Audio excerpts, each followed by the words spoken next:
Assalamualaikum warahmatullahi wabarakatuh.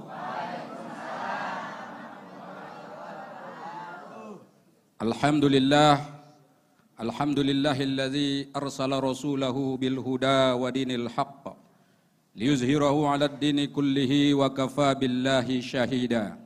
Asyhadu an la ilaha illallah wa asyhadu anna Muhammadan 'abduhu wa rasuluh alladzi la nabiyya ba'dah. Qala Allah subhanahu wa ta'ala fil Qur'anil azim. A'udzu billahi minasy syaithanir rajim. Bismillahirrahmanirrahim. Wal yakhshal ladzina law taraku min khalfihim dzurriyyatan di'afan khafu 'alaihim falyattaqullaha wal yaqulu qawlan syadida. Wa qala Allahu aidan fi ayatil ukhra. Ma'asyiral muslimin rahimakumullah, yang sama-sama kita hormati, kita muliakan saudaraku Ketua Umum DPP Partai Amanat Nasional yang kemungkinan besar sedang berada di perjalanan karena kebetulan tadi pagi beliau sedang ada tugas di Lampung, berangkat sejak subuh tadi dan memerintahkan kepada kita untuk melanjutkan acara Maulid Nabi yang kita selenggarakan pada siang menjelang sore hari ini. Yang saya hormati saudaraku Sekjen DPP Partai Amanat Nasional, saudaraku Edi Suparno yang sudah hadir bersama kita, saudaraku Bendara Umum DPP PAN Mas Toto Daryanto, ada Wakil Ketua Umum DPP PAN yaitu saudaraku Yandri Susanto, ada juga Mas Viva Yoga Muladi, dan juga ada Sekretaris Fraksi PAN sekaligus Ketua DPW PAN Jakarta, saudaraku Eko Patrio. Dan tentu yang saya hormati para alim ulama cerdik pandai, terutama ustadz-ustadz yang hadir di tempat ini, yang sengaja kita undang bersama-sama dengan kita, dan tentu juga yang saya sayangi, saya cintai seluruh jamaah yang hadir, terutama bapak-bapak dan ibu-ibu semua. Jadi ini Bapak Ibu, terus terang saja saya nggak tahu kalau saya harus pidato hari ini di sini. Jujur saja, nggak ada persiapan sama sekali. Saya kemarin pas rapat panitia mengusulkan Ustadz Tile. Justru saya yang ngusulin. Jadi Ustadz Nur Fadilah Yusuf atau Ustadz Tile. Saya suka mendengar ceramahnya. Karena beliau itu sangat pasaran, tidak terlalu akademik, tidak terlalu ilmiah, tetapi masuk mengena dan berisi syarat makna. Tetapi sayang sekali pada siang menjelang sore hari ini kita dapat kabar yang kurang baik. Beliau tiba-tiba berhalangan hadir karena kena vertigo, dan tadi Mas Eko Patrio sudah konfirmasi ke segala penjuru. Karena kemarin yang menghubungi Ustadz Tile itu adalah Mas Eko Patrio yang kebetulan kenal baik dengan Ustadz Tile. Dan karena itu kewajiban kita sesama muslim adalah bagaimana agar kita mendoakan beliau agar segera diberikan kesembuhan oleh Allah Subhanahu wa taala, agar bisa kembali melanjutkan dakwahnya di tengah-tengah umat, di tengah-tengah masyarakat. Baik Bapak Ibu, meskipun saya hanya ustadz pengganti, ya kan, dan tentu tidak ada persiapan sama sekali, tetapi tentu ini tidak akan mengurangi hikmah dari pelaksanaan acara kita pada hari yang berbahagia ini. Kalau kita lihat dari judul yang ada ini, atau tema yang kita angkat pada hari ini adalah teladani akhlak Rasul, lahirkan pemimpin terbaik. Sebetulnya tema yang diangkat ini adalah tema dari Partai Amanat Nasional. Bagaimana agar Partai Amanat Nasional ini bisa membumikan akhlak Rasulullah Sallallahu Alaihi Wasallam kepada seluruh aktivis partai, kepada seluruh relawan dan juga seluruh simpatisan partai di seluruh Indonesia ini. Sehingga dengan adanya akhlak Rasul yang diteladani tersebut bisa kita bumikan dalam kehidupan sehari-hari, dan jika nanti ada anggota kita, kader partai kita yang terpilih menjadi pemimpin, baik eksekutif maupun legislatif, maka insya Allah teladan dari Rasulullah itu bisa dibumikan, bisa diaplikasikan, bisa diterapkan dalam kehidupan sehari-hari. Karena itulah maka tema ini tentu sangat menarik dan sangat tepat sekali, terutama dalam rangka menyongsong pemilu tahun 2024 yang akan datang ini. Dan karena itu Bapak Ibu, kami sengaja menghadirkan, misalnya hari ini ada hadroh dan juga bacaan berjanji. Bukan tanpa makna, bukan tanpa arti, tetapi ini semua adalah bagian daripada kita ingin meneladani syirah nabawiyah, sejarah kehidupan Rasulullah SAW dalam kehidupan kita. Kalau misalnya tadi kita lihat bacaan berjanji yang dibacakan oleh adik-adik kita tadi, kadang-kadang banyak di antara kita, kaum muslim ini belum tentu paham apa makna dan isi daripada berjanji tersebut. Bahkan ada sebagian yang mengatakan bahwa berjanji ini sebetulnya ini tidak penting untuk dibaca. Ada kontroversi, ada silang pendapat, dan saya kira itu adalah biasa-biasa saja, tetapi ini sifatnya adalah khilafiyah. Khilafiyah itu artinya adalah perbedaan pendapat yang tidak boleh meruncing, tidak boleh menimbulkan perpecahan di antara kita sesama umat Islam. Karena itu mereka yang membaca berjanji ini harus kita hormati, harus kita beri apresiasi, bahkan kalau perlu makna yang mereka bacakan itu harus kita syarikan, harus kita teladani, dan harus kita bumikan di dalam kehidupan kita. Karena itu Bapak Ibu, tentu saya akan mulai dulu cerita soal berjanji ini. Mungkin di antara kita masih ada yang masih awam, terutama mungkin saudara kita yang mengikuti acara ini secara virtual di seluruh Indonesia. Karena kader-kader kami ini banyak yang ikut dan secara virtual di seluruh Indonesia. Mungkin yang hadir kelihatan ini mungkin sekitar 300 orang atau 350 orang. Tetapi yang virtual ini mungkin lebih dari 500 sampai 700 orang yang ada. Bapak Ibu hadirin yang berbahagia. Berjanji ini kalau ditanya apakah ini sudah ada di zaman Rasul? Kira-kira jawabannya apa, Bu? Ibu-ibu yang depan sudah ada nggak kira-kira bacaan berjanji ini zaman Rasul? Bapak-bapak ada nggak yang tahu? Sudah ada nggak kira-kira berjanji ini di dalam zamannya Rasul? Jawabannya belum ada. Berjanji ini ditulis oleh seorang syekh, namanya Syekh Ja'far Al-Barjanji. Ya, Syekh Ja'far Al-Barjanji. Beliau ini hidup abad ke-12 Masehi atau sekitar abad ke-6 Hijriah. Berarti ini hidup setelah Rasulullah Sallallahu Alaihi Wasallam. Apa latar belakang lahirnya berjanji ini? Lahirnya berjanji ini adalah dilatar belakangi oleh perkembangan agama Islam yang semakin luas di daerah penjuru Jazirah Arabia dan di seluruh penjuru dunia. Pada waktu itu Bapak Ibu Saudara, ada stagnasi di dalam pengembangan dakwah. Ada banyak generasi muda kita yang kurang lebih seperti sekarang ini, mereka ini turun semangat untuk menyampaikan dakwah. Ada yang tidak mau turun untuk berlomba-lomba menyampaikan dakwah ke segala penjuru di seluruh bumi ini. Dan karena itulah maka pada waktu itu ada ulama besar dan juga panglima perang Islam yang Bapak Ibu mungkin pasti kenal namanya adalah Salahuddin Al-Ayyubi. Pernah dengar ya nama itu ya? Salahuddin Al-Ayyubi ini adalah panglima perang yang ingin membawa perubahan besar di kalangan umat Islam pada waktu itu. Tetapi ketika diajak ibu-ibu, diajak generasi muda untuk berdakwah bersama, banyak di antaranya yang tidak mau ikut. Karena itulah maka Salahuddin Al-Ayyubi mencari cara, bagaimana sih sebetulnya kira-kira supaya ini bangkit kembali gairah, ghirah, dan semangat umat untuk ikut kembali berdakwah. Dan karena itu oleh Salahuddin Al-Ayyubi menemukan satu cara, yaitu mengadakan penulisan lomba syair-syair sirah nabawiyah. Namanya syair sirah nabawiyah. Dibuatlah perlombaan ini dan akhirnya muncullah para syair, para ahli syair-syair umat Islam pada waktu itu, yang akhirnya pemenangnya adalah Syekh Ja'far Al-Barjanji ini.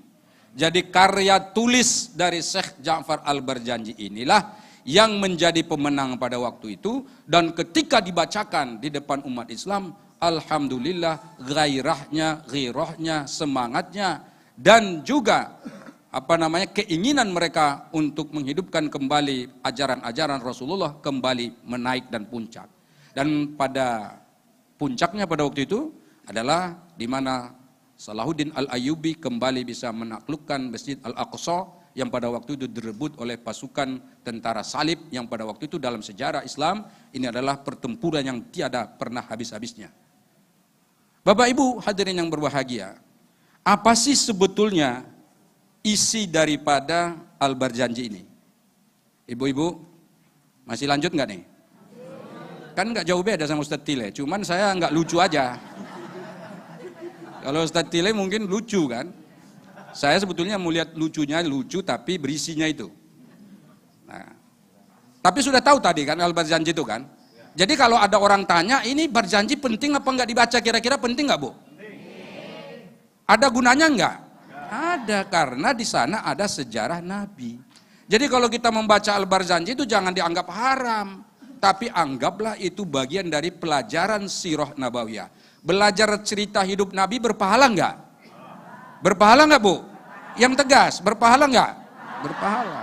Karena dia berpahala, maka jangan kita menganggap pembacaan al-Barzanji itu sesuatu yang tidak benar. Ini juga penting disampaikan kepada seluruh kader di Indonesia bahwa Partai Amanat Nasional itu adalah partai yang sangat akrab dengan kajian-kajian budaya, kajian-kajian keagamaan seperti pembacaan al-Barzanji yang kita lakukan pada hari ini. Bapak Ibu, sekarang kita mulai lagi kembali ke tema tadi. Teladani akhlak Rasul, lahirkan pemimpin terbaik. Di dalam Al-Quran Allah mengatakan, ya Allah mengatakan bahwa Rasulullah Shallallahu Alaihi Wasallam itu adalah suri tauladan yang baik. Bahwa Rasulullah Shallallahu Alaihi Wasallam adalah contoh manusia yang paling baik yang bisa kita jadikan sebagai teladan kita dalam kehidupan ini. Nah karena itulah maka kita harus mencontoh kehidupan Rasul. Rasul sendiri di dalam hadis mengatakan innamal bu'istu liutammima makarimal akhlak. Aku diutus, kata Rasul, adalah untuk menyempurnakan akhlak yang baik. Nah karena itulah maka Rasulullah SAW hadir, beliau itu membawa akhlak yang mulia. Banyak sekali perubahan sosial, banyak sekali perubahan politik, bahkan ekonomi, budaya yang dibawa oleh Rasulullah SAW yang masih aktual, masih sangat tepat, masih sangat cocok untuk kita contoh hingga hari ini. Maka karena itulah maka kalau dikatakan innamal bu'istu liutammima makarimal akhlak, maka Rasul itu bisa kita kategorikan sebagai yang disebut dengan insan kamil.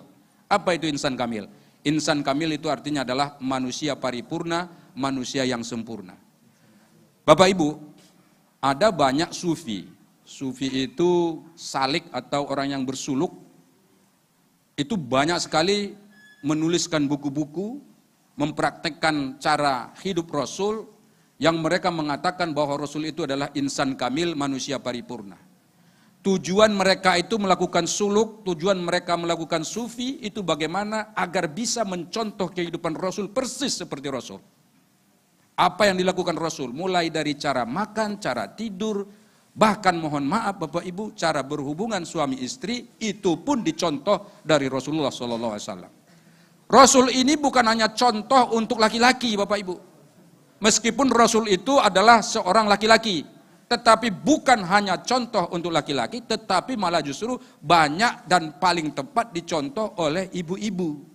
Karena Rasul itu adalah tadi manusia sempurna, karena itu apapun yang dilakukan oleh Rasul itu adalah merupakan kebaikan. Itu yang disebut dengan insan kamil atau insan paripurna, insan yang layak untuk dijadikan sebagai suri teladan dalam keluarga kita.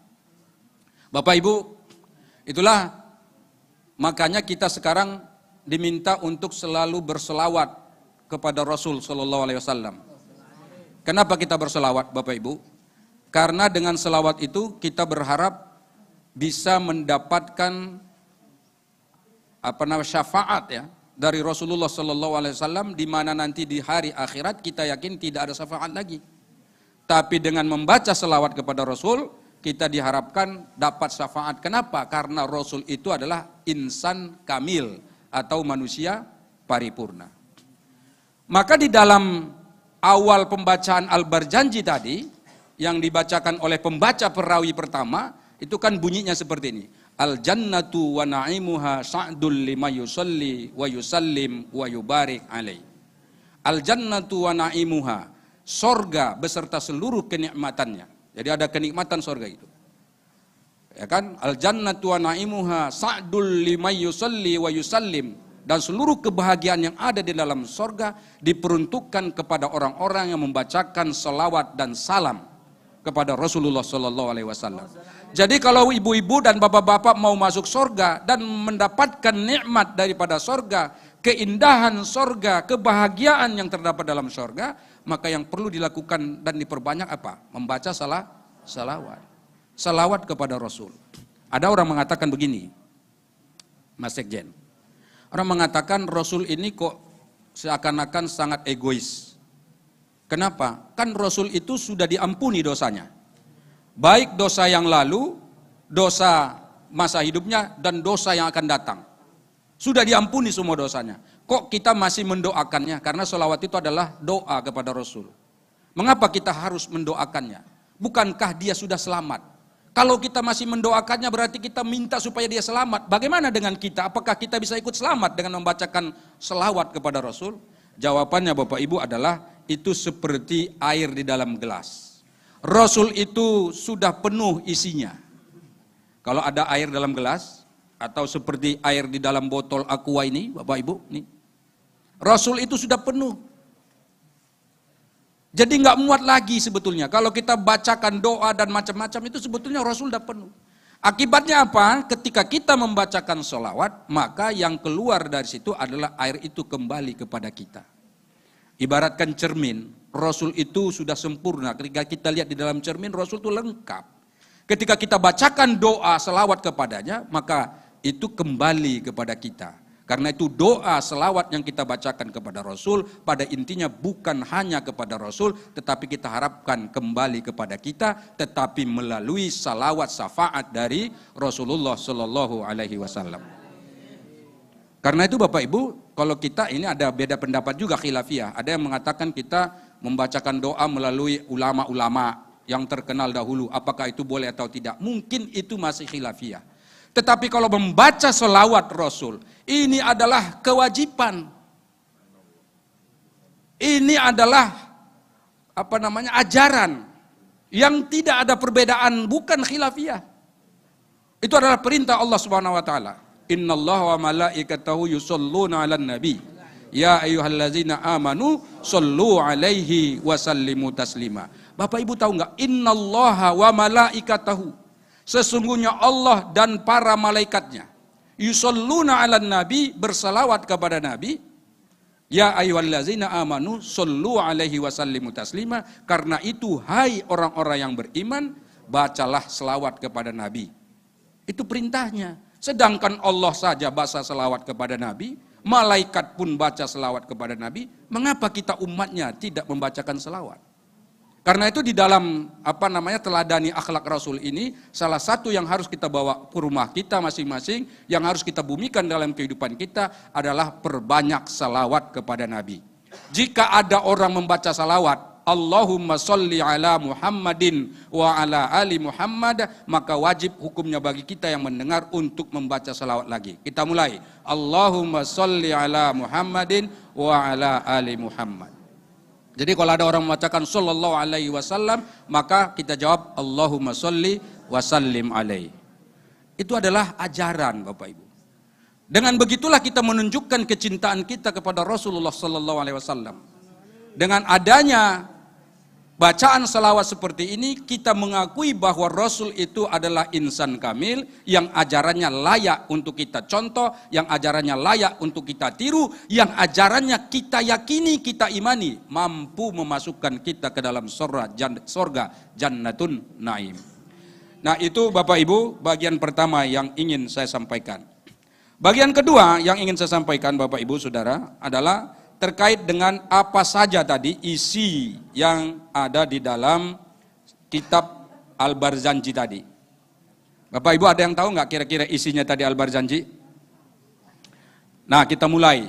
Yang pertama isi dari Barzanji itu adalah tentu cerita-cerita tentang kemuliaan-kemuliaan Rasul. Baik sebelum lahirnya, pada saat menyampaikan dakwah, dan juga pada saat beliau meninggal dunia. Yang pertama dari semua isi itu, yang pertama adalah bahwa di dalam diri Rasul Shallallahu Alaihi Wasallam itu adalah jiwa yang rendah hati. Rasul itu tidak pernah sombong. Rasul itu selalu merendahkan hati. Jadi di dalam Al-Barzanji itu, di dalam bait terakhir atau syair terakhir itu bunyinya begini Bapak Ibu. Wa kana sallallahu alaihi wasallam syadidal haya'i wat tawadu'. Yakhsifu na'lahu wa yarqa'u saubahu wa yahlubu sa'tahu wa yasir. Di dalam berjanji ini dikatakan bahwa Rasulullah sallallahu alaihi wasallam syadidul haya'i wat tawadu' adalah orang yang sangat-sangat pemalu. Syadid itu dalam bahasa Arab artinya sangat. Sangat hal-haya, sangat pemalu, luar biasa pemalunya. Yakhsifu na'lahu wa yarqa'u saubahu, beliau itu juga kalau terompah itu apa sih namanya itu? Sendalnya rusak, dia itu tidak malu untuk memperbaiki sendiri Bapak Ibu. Kemudian kalau bajunya koyak itu apa? Robek. Dia akan menjahit sendiri, dia tidak suruh ajudannya untuk menjahitkannya. Ini adalah ciri-ciri yang sangat luar biasa pemalunya Rasulullah Sallallahu Alaihi Wasallam. Nah karena itu tidak heran. Ini coba. Oke, selamat datang nih. Ini Pak Ustadz ya. Oh kalau gitu saya tinggal sedikit lagi nih. Alhamdulillah ini ada Ustadznya. Silakan saya fadhol. Oke, dikit lagi. Saya pikir tadi udah mau main 1 jam saya ini. Udah saya siapkan. Hah? Tapi Ustadznya datang ya, monggo Ustadz, di sini Ustadz, depan. Supaya ibu-ibu ini makin semangat. Jadi yang pertama nanti ini kita sambung dengan Ustadz ya. Ya, ada 2 malah Ustadznya sekaligus. Kalau perlu semua Ustadz yang ada di YouTube tuh kita panggil ke sini semua. Yang pertama rendah hati. Yang kedua Bapak Ibu, Rasul itu sangat menyayangi fakir miskin. Karena itu kalau mau senang dengan Rasul, sayangi fakir miskin, anak yatim. Benar gak? Benar. Kemudian Rasul itu sayang keluarga. Coba pernah gak dengar cerita bagaimana Rasul bermain dengan cucunya? Pernah kan? Bagaimana beliau itu pada waktu sujud menahan sujudnya karena cucunya ada di atas punggungnya. Itu kan bagian daripada rasa sayangnya. Kemudian bagaimana rasa sayangnya kepada Hasan Hussein cucunya. Pernah dengar kan? Kepada Fatimah yang luar biasa. Ini contoh. Kemudian Rasul itu juga itu gemar berinfak, bersedekah, memberikan sesuatu kepada orang lain. Nah karena itu Bapak Ibu, ini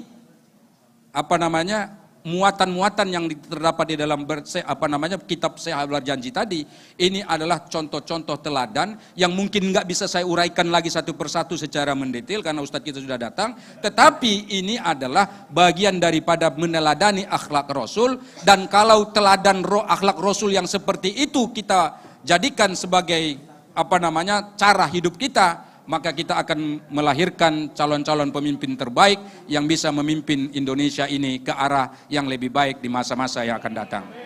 Baik Bapak Ibu, saudara-saudara, karena Ustadz kita sudah hadir, ya saya mungkin mohon maaf karena namanya tadi hanya Ustadz pengisi waktu, sekaligus nunggu Ustadznya. Lain kali kalau ada, saya mohon diundang secara khusus Pak Sekjen, ya enggak? Kalau kita diundang secara khusus kan bisa kita mainkan juga ini yang, ya kan? Tapi karena ini masih pengganti, ini masih tanggung gitu loh, tanggung. Jadi ya udah nanti tolong panitia undangnya resmi, ya enggak? Demikian Bapak Ibu yang bisa sampaikan, mohon maaf jika ada kata yang kurang berkenan. Kepada Allah saya mohon ampun, kepada Bapak Ibu tentu saya mohon maaf. Nasrun minallahi wa fathun qarib wa basyiril mu'minin. Wassalamualaikum warahmatullahi wabarakatuh.